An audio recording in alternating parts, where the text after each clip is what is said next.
To not be first. Do we do enough? Well, I never shut up about it. It must have been about 16, 17. We nicked their guilt rings. Right, the bouncer's guilt ring. This is no good for me. That's the reality. If you want the honest truth, and I see it every day.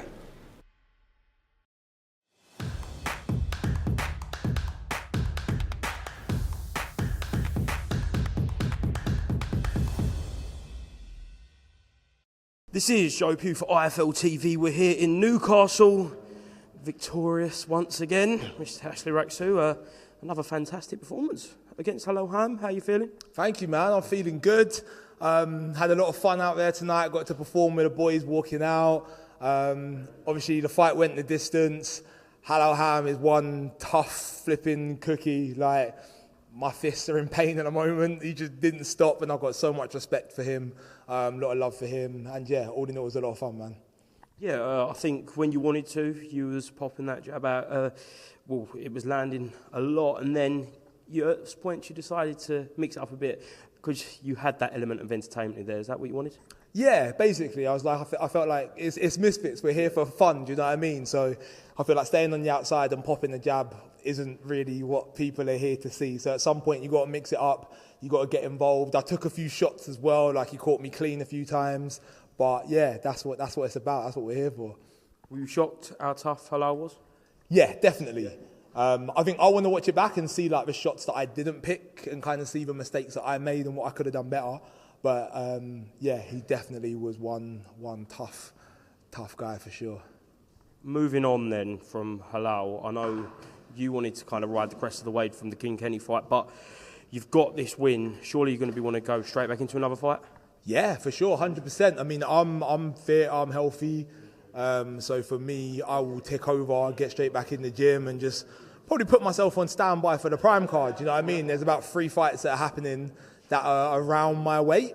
So I'm like, if somebody gets injured last minute, drops out, then I'll be there ready to step in and fill in. Yeah. I remember talking to you before the King Kenny fight even happened, and you said, look, I beat King Kenny, and then that's the gateway to the Salt Pappies, the Slims. But with that being said, are you willing to fight anyone? Pretty much, yeah, man. I think anyone who's fought on Misfits multiple times and is kind of like a part of this kind of universe, then yeah, like, let's do it. At the end of the day, bro, I have so much fun being part of this. Obviously, you've been here all week. You know what it's like. Like, it's just great crack. And obviously, I've fallen in love with boxing and I love being in the ring as well. So, yeah. Do you feel like you've got the skill set to progress and turn out to be probably one of the biggest names of this Misfit space? Yeah, I think to be one of the biggest names in the space, it's not just about the boxing ability. It's obviously about your online profile, the content that you're making, all the rest of it. And so for me, I'm making a lot of content. And then from a boxing perspective, like, bro, I'm still a novice at this. You know what I mean? I'm learning every week. I'm learning every month. I'm getting better. And I'm not getting ahead of myself. I don't go in the gym thinking, oh, yeah, I'm as good as flipping Terence Crawford. You know what I mean? Like, I know there's loads more for me to learn. And I think as long as I keep my head in that space, I'm going to carry on learning and I'm going to inevitably get better.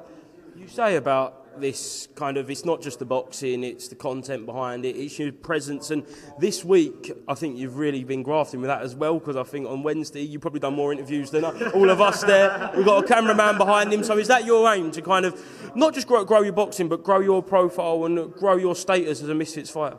Yeah, definitely, man. I think coming out with the boys and performing music before the fighting, interviewing, bro, God's only really given me one talent on this earth, and that's just talking. I just talk for England. So I'm like, actually getting in front of a camera and talking is probably what I should do.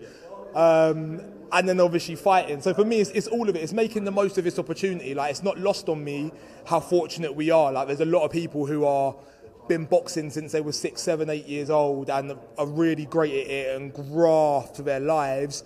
And it's not until they reach the peak of their careers they get to perform on some of the stages that we do. So for me, I'm like, if I've got the opportunity to do that in a fast-track route, I almost owe it to everyone else to make the most of it. So I'm not going to be handed this opportunity and just take it for granted. To not be first. Do we do enough? Well, I never shut up about it. It must have been about 16, 17. We nicked their guilt rings.